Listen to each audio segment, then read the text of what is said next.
সলাত, নামাজ আল্লাহ সুবহানাহু ওয়া তাআলাকে পাওয়ার, আল্লাহর সাথে সম্পর্ক তৈরি করার শ্রেষ্ঠতম ইবাদত। এটি কেবলমাত্র আল্লাহকে পাওয়ার জন্যই ইবাদত নয়, বরং আপনি যদি পরিশীলিত জীবনযাপন করতে চান, পরিশুদ্ধ জীবনযাপন করতে চান, পবিত্র জীবনযাপন করতে চান, পাপ পঙ্কিলতা মুক্ত জীবনযাপন করতে চান, তাইলে there is no other way or better alternative ibadat other than salat. নামাজের চেয়ে আর ভিন্ন, এত প্যারালাল, এত সিমিলার, এত ইম্পর্ট্যান্ট আর কোনো ইবাদত নেই নামাজের মধ্যে। আপনি যদি সালাত আদায় করেন, তাহলে আল্লাহ সুবহানাহু ওয়া তাআলা যদি সালাতের মতো করে সালাত আদায় করেন, আল্লাহ তাআলা আপনাকে অন্যায় এবং অপরাধ থেকে মুক্ত রাখবেন, বিরত রাখবেন, পবিত্র রাখবেন। আল্লাহ তাআলার নিজের দায়িত্ব। কারণ তিনি বলেছেন ইন্নাস সালাতা তানহা আনিল ফাহশাই ওয়াল মুনকার। নামাজ, সালাত মানুষকে খারাপ এবং কি অশ্লীল কাজ থেকে বিরত রাখে, দূরে রাখে। যদি সালাতের স্পিরিটটাকে মেনটেন করে আমরা সালাত আদায় করতে পারি। সালাত শব্দটি মানে হচ্ছে, এটা আরবিতে এসে সোয়াদ লাম ওয়াও থেকে, এর মানে হচ্ছে কাঠ যদি বাঁকা হয় অথবা লোহা যদি জং ধরে, তাইলে এই মরিচা দূর করার জন্য অথবা বাঁকা কাঠকে সোজা করার জন্য আগুনের মধ্যে দিয়ে এটাকে উত্তপ্ত করে যখন তার উপর কোনো শক্ত কিছু দিয়ে বাড়ি দেওয়া হয়, আঘাত করা হয়, তখন এটা সোজা হয়ে যায় অথবা লোহার মরিচা পড়ে যায়। ঠিক তেমনি ভাবে আমরা যদি সালাতে দাঁড়াই, আল্লাহ সুবহানাহু ওয়া তাআলা এর মাধ্যমে আমাদের গুনাহগুলোকে একেবারে ছড়িয়ে দেয়। আচ্ছা, আমরা যখন সালাতে আসি, আসার পূর্বে আমরা কি করি? আসার পূর্বে আমরা কি করি? ওযু করি, তাই না? আচ্ছা, ওযুটা কেন? Look at this. ওযু যদি আপনি চিন্তা করেন, রাসূলুল্লাহ সাল্লাল্লাহু আলাইহি ওয়াসাল্লাম কি কথা বলেন নাই যে ওযু হচ্ছে আল্লাহ সুবহানাহু ওয়া তাআলা রাস্তায় সীমান্ত পাহারা দেয়া অথবা অব্যাহতভাবে যুদ্ধ করার মতো কি একটি ইবাদত? আলা আদুল্লুকুম আলা মা ইয়ামকুল্লাহু বিহিন্না আল খাতায়া ওয়া ইয়ারফাউ বিহিন্না আদ-দারাজাত। রাসূলুল্লাহ সাল্লাল্লাহু আলাইহি ওয়াসাল্লাম বলেছেন, আমি কি তোমাদেরকে এমন কিছু ইবাদতের কথা বলবো না যার কারণে আল্লাহ তাআলা তোমাদের গুনাহগুলো মাফ করে দেবেন এবং যার কারণে আল্লাহ সুবহানাহু তোমাদের মর্যাদা বাড়িয়ে দেবেন? এরকম কিছু ইবাদতের কথা আমি বলবো না? এরপর রাসূলুল্লাহ সাল্লাল্লাহু আলাইহি ওয়াসাল্লাম ওযুর কথা বললেন এবং আরেকটি হাদিস অনুসারে রাসূলুল্লাহ সাল্লাল্লাহু আলাইহি ওয়াসাল্লাম বললেন যে ইসবাগুল উযুই আলাল মাকারিহি ওয়া কাসরাতুল খুতা ইলাল মাসাজিদি ওয়া ইন্তিজারুস সালাতি বা'দা সালাত ফাযালিকুমুর রিবাত ফাযালিকুমুর রিবাত ফাযালিকুমুর রিবাত। অর্থাৎ তিনটা কাজই নামাজের সাথে সম্পৃক্ত, সালাতের সাথে। এটা হচ্ছে সীমান্ত, মুসলিম রাষ্ট্রের সীমান্ত পাহারা দেওয়ার জন্য অতন্ত্র প্রহরী যে সৈনিকরা অব্যাহতভাবে কাজ করে, তারা যে সওয়াব পায়। আপনি যদি এই তিনটি কাজ করেন, তাইলে একজন সীমান্ত পাহারাদার প্রহরী মুজাহিদের মতো করে আপনি সওয়াব পাবেন। এবং সেই কাজটি তিনটি সালাতের সাথে জড়িত। তোমাদের একটা কি? ইসবাগুল উযুই আলাল মাকারিহি, কষ্ট করে হলেও পরিপূর্ণভাবে ওযু করা। কষ্ট হচ্ছে, তারপরে পরিপূর্ণভাবে ওযু করা। কষ্ট বিভিন্নভাবে হতে পারে, যেমন খুবই শীত এই সময়, অথবা আপনার জামার আস্তিকটা একটু খুলতে একটু কষ্ট হচ্ছে, তারপরও খুলে করছেন, ওযু করছেন। অথবা মুখের সব কিছু ধোয়া এবং পরিপূর্ণভাবে পাক হওয়া, এই কাজগুলো করতে আপনি হয়তো কোনো কারণে কষ্ট হচ্ছে, যে কোনো কারণে হোক, তো তারপর আপনি সেই কাজটি করছেন। আপনার মনে চাচ্ছে না, তারপরে করছেন। অবশ্য লাগতেছে, ওযু তো আছে, আবার ওযু করা দরকার নেই, এরকম একটা মানসিকতা নিয়ে আপনি আছেন, কিন্তু আপনি ওযু করছেন। যদি আপনি ওযু করেন, তাইলে এইরকম একটি সওয়াব।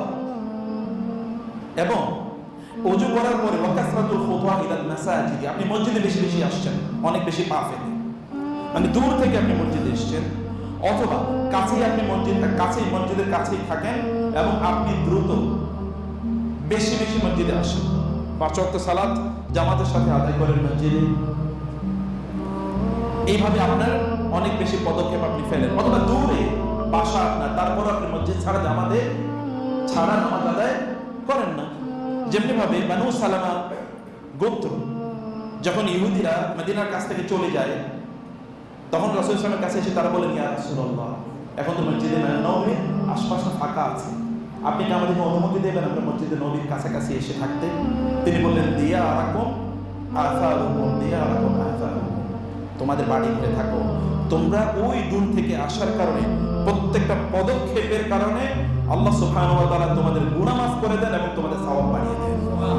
দূর থেকে আসো, that is better for you, তোমরা দূর থেকে আসো, এটা তোমাদের জন্য ভালো, উত্তম। অথবা আপনি পদক্ষেপ পা ফেলে ফেলে মসজিদে আসছেন, কত পা ফেলে আসছেন সেটি আল্লাহ তাআলাই কেবল জানেন, because you have not counted it down. হাদিস শেষে রাসূল সাল্লাল্লাহু আলাইহি ওয়াসাল্লাম বলেছেন, কোন ব্যক্তি যদি জুমার দিন আগে আগে মসজিদে আসে, বাসায় গোসল করলেন, সুন্দর জামা কাপড় পরলেন এবং খুশবু ব্যবহার করলেন, তেল ব্যবহার করলেন, সুন্দরভাবে তিনি মসজিদে আসলেন, সবার আগে তিনি আসলেন, তাইলে তার প্রত্যেকটা পদক্ষেপের কারণে আল্লাহ সুবহানাহু ওয়া তাআলা 1000 বছর তিনি ইবাদত করলে, রোজা এবং নামাজ পড়লে যে সওয়াব হবে, এই সওয়াব আল্লাহ তাআলা তার আমলনামায় দিয়ে দেবেন। আচ্ছা, এবার কত পদক্ষেপ আপনি এসেছেন বলেন? You never know, you have not counted, it is impossible. আপনি কি পা মাপেন নাকি যে কয় পা এসেছেন? আপনি তো মাপেন। আর এছাড়াও তো আপনার এই হাদিস তো কতবার শুনেছেন যে ব্যক্তি প্রথম সময়ে আসে, প্রথম প্রহরে আসে, সেই জন্য আল্লাহ রাস্তায় একটা কি উট জবাই করে দান করে দিল, একটা উট জবাই করে দান করে 5-6-7 লাখ টাকা আসে। আপনি এটা কেবল আগে মসজিদে আসলে হয়। অতএব আপনি মসজিদে আসার জন্য যে পদক্ষেপগুলো ফেলছেন, এগুলো আল্লাহ সুবহানাহু ওয়া তাআলার কাছে দুনিয়ার অর্থনৈতিক মানদণ্ডে এত দামি। কেবল একজন মুসলিম কেবল কি আপনি নামাজ পড়ার জন্য এসেছেন, সালাতের জন্য, আর অন্য কোনো কাজে আপনি আসেন, কেবল সালাতের জন্য। এবং নামাজের পর একটা নামাজ আপনি আদায় করেছেন, আরেকটা নামাজের জন্য আপনি অপেক্ষায় আছেন, এটা অন্তর দিয়ে অপেক্ষায় আছেন, ওই নামাজ আমার পড়া শেষ, কখন আবার আরেক নামাজের ডাক চলে আসবে, মসজিদে দৌড়ে যাব। এইটুকু যদি অন্তরে আপনার এমন একটি উদ্বেগ, উৎকণ্ঠা কাজ করে, এমন একটা ভালোবাসা কাজ করে, তাইলে আপনি অব্যাহতভাবে 24 ঘন্টা এবং 30 দিন অথবা 12 মাস আল্লাহর রাস্তায় জিহাদ করার যে সওয়াব, এই সওয়াবটা আপনি পেয়ে যাবেন। শুধু নামাজের মধ্যে আপনি কেবল ওযু করে আসতেছেন কেবল। আচ্ছা, ওযুর বিষয়টা আপনি জানেন, রাসূল সাল্লাল্লাহু আলাইহি ওয়াসাল্লাম কথা বলেন নেই, তোমরা যখন ওযু করো, যখন ইযা তাওয়াদ্দা আল মুমিনু আও আল মুসলিমু, যখন একজন মুসলিম বা একজন মুমিন ওযু করে, ফাগাসসালা ওয়াজহাহু, তার মুখটা ধৌত করে, তখন কি হয়? খারাজাত যুনুবুহু, তখন তার ওই মুখ থেকে, চোখ দিয়ে যেদিকে তাকিয়েছিল, মুখ দিয়ে যে কথা বলেছিল, ইত্তকার যত গুনাহ আছে, ওযুর পানির সাথে এই সব গুনাহ বের হয়ে যায়। এবং একই ঘটনা তার হাতের জন্য, একই ঘটনা তার পায়ের জন্য। আমি এই আলোচনা যাচ্ছি যে সগীরা গুনাহ ও কবিরা গুনাহ। সগীরা গুনাহ কি হয়? ধীরে ধীরে কবিরা গুনাহ হয়ে যায়। যখন আপনি সগীরা গুনাহ থেকে নিজেকে পবিত্র রাখবেন না, পরিশুদ্ধ রাখবেন না, তখন সিন্ধু মানে বিন্দু বিন্দু বালু থেকে কি হয়? মরুভূমি তৈরি হয় না? একেবারে ছোট বিন্দু বিন্দু পানি থেকে কি হয়? সমুদ্র তৈরি হয়।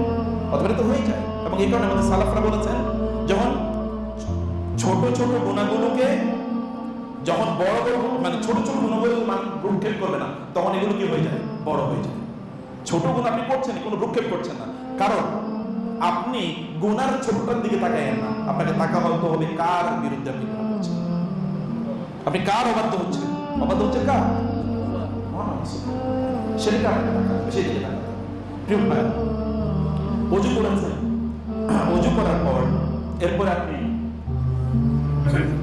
যদি ওযু করার পর যদি আপনি কি পড়েন? আশহাদু আল্লা ইলাহা ওয়া আশহাদু আন্না আবদুহু ওয়া রাসূলুহু, তাহলে কি হবে বলেন তো? আকাশের 7টা দরজাই কি তার জন্য উন্মুক্ত। এবং আপনারা জানেন কোরআন এবং হাদিসে আকাশের দরজা খুলে যাওয়া মানে জান্নাতের দরজা খুলে যাওয়া। আকাশের দরজা খুলে যাওয়া মানে কি? জান্নাতের দরজা খুলে যাওয়া। এটা হচ্ছে আকাশের দরজা খুলে যাওয়ার অর্থ।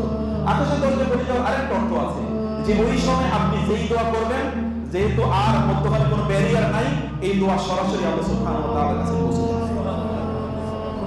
আপনি তো এখন নামাজ পড়তেই আসেন না, মাত্র প্রিপারেশন নিচ্ছেন। দেখেন আপনার মর্যাদা আল্লাহ তাআলার কাছে কোথায় গিয়ে পৌঁছে, সম্মান কোথায় গিয়ে পৌঁছে। এবং এই কারণে সালাফ সালেহিন যখন তারা নামাজের জন্য প্রস্তুতি নিতেন, সালাতের জন্য, ইয়াতাগাইয়ারু ওয়াজহুহুম, তখন তাদের চেহারা পরিবর্তন হয়ে যেত। তাদের চেহারা, সুফিয়ান আস-সাউরি ওযু করতে যখন যেতেন তখনই তার চেহারা এরকম লাল হয়ে যেত। বলতে কি ব্যাপার, আপনি এরকম হয়ে যাচ্ছেন কেন? এবং একই ঘটনা আলী ইবনে আবি তালেব রাদিয়াল্লাহু তাআলার ব্যাপারে বলা আছে। তো তারা বলতেন, তুমি কি জানো আমি কার সামনে দাঁড়াতে যাচ্ছি এখন? আমি তো আমার রবের সামনে দাঁড়াতে যাচ্ছি, আমি তার সামনে দাঁড়াবো। অতএব this is my preparation, physical as well as spiritual, psychological. আমি তার সামনে দাঁড়াতে যাচ্ছি, অথবা আমার একটা প্রিপারেশন আছে, আমার একটা প্রস্তুতি আছে। আমি বলে তো পৃথিবীর কোনো রাজার কাছে, কোনো বাদশার কাছে আপনি যখন দাঁড়াতে যাবেন তখন আপনার প্রিপারেশন থাকবে না, শারীরিক এবং মানসিক। আল্লাহর কাছে আসার জন্য আল্লাহ আপনাকে বলে দিয়েছে, খুযু যিনাতাকুম ইনদা কুল্লি মাসজিদ। যখন তুমি নামাজ পড়তে আসবে তখন তুমি তোমার সুন্দর জামা কাপড় পরে আসো, সুন্দর জামা কাপড় পরে আসো, তুমি খুশবু ব্যবহার করো। লাউলা আশাক্কা আলা উম্মতি লাআমারতুম বিসওয়াকি ইনদা কুল্লি সালাতিন আও ইনদা কুল্লি মাসজিদ। আমি যদি আমার উম্মতের জন্য কষ্টের কারণ হবে বলে মনে না করতাম, তাহলে প্রত্যেক নামাজের আগে মিসওয়াক করাকে ওদের জন্য ফরজ করে দিতাম। কিন্তু আমি তো রাউফুর রহিম, আল্লাহ রাসূল তো রাহমাতাল লিল আলামিন, তিনি আমাদের জন্য খুব কিভাবে সহজ করা যায় সেটাই করেছেন, আদলে তিনি ফরজ করে দিতেন। কারণ হেলথ হাইজিন, আপনি সুন্দর মুখ নিয়ে আল্লাহর সামনে আসেন। কারণ আপনি জানেন কোন একজন ব্যক্তি যদি ঘুম থেকে উঠে, রাতের বেলা ঘুম থেকে উঠলো, তারপর মিসওয়াক করলো, ওযু করলো, এরপরে সে দাঁড়িয়ে আল্লাহর সামনে দাঁড়িয়ে গেল, কোরআন তেলাওয়াত করা শুরু করলো, তখন একজন ফেরেশতা তার মুখের সাথে তার মুখটা লাগিয়ে রাখে। এবং যখন সে কোরআন তেলাওয়াত করে, এটা সরাসরি ফেরেশতার পেটের মধ্যে গিয়ে ঢুকে।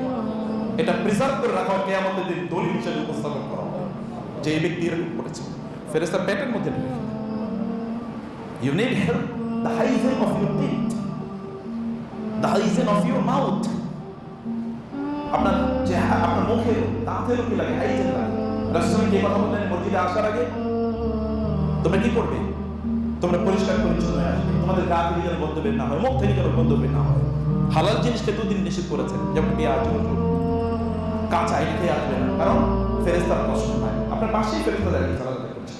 আর না যদি হয় পক্ষে আপনার দুই পাশে কি কেরামান কাতিবিন আনিল ইয়ামিনি ওয়া আনিশ শিমালি কাঈদ মা ইয়ালফিযু মিন কাওলিন ইল্লা লাদাইহি রাকিবুন আতীদ। ফেরেশতা তো আছে, writing down everything, recording everything.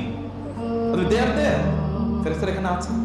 আপনি তাদেরকে ফাইনাল মালাইকাতা তাতাআল্লা মিম্মা ইয়াতাআল্লা আন-নাস, মানুষরা যাতে যে সকল জিনিসে কষ্ট পায়, ফেরেশতারাও একই জিনিসে কষ্ট পায়। সুন্দর জামা কাপড় পরে আসা, খুশবু পরে আসা, কার সামনে আসছো?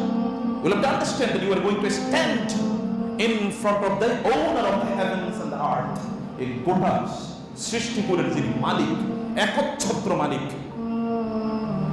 মালাকুতাস সামাওয়াতি ওয়াল আরদ, লিল্লাহি মা ফিস সামাওয়াতি ওয়া ফিল আরদ ওয়া লিল্লাহি মুলকুস সামাওয়াতি ওয়াল আরদ। সবকিছু মালিক, absolute owner. None has any claim in the creation. কারো কোনো দাবি নেই, এই সৃষ্টিকে বলতে পারে না আমি এটা সৃষ্টি করেছি। তার সামনে আপনি দাঁড়াতে চাচ্ছেন, এই অ্যাটিটিউড নিয়ে আপনি আসতে হবে, এই অনুভূতি নিয়ে আপনি আসতে হবে। এই কারণে রাসূলুল্লাহ সাল্লাল্লাহু আলাইহি ওয়াসাল্লাম তিনি বলেছেন, তুমি যখন বলো, এবং দেখেন আপনি কিন্তু পবিত্র হয়ে আসতেছেন, কারণ আপনার রবের সামনে আসবেন। You have to know my brothers and sisters, কেবল পবিত্রতা ফিজিক্যাল না, পবিত্রতা সবসময় ফিজিক্যাল না, it is much more physiological.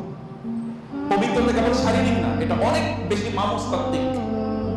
ইন্নামাল মুশরিকুনা নাজাসুন ফালা ইয়াকরাবুল মাসজিদাল হারাম বা'দা আমিহিম হাদা। মুশরিকরা অপবিত্র কি কারণে?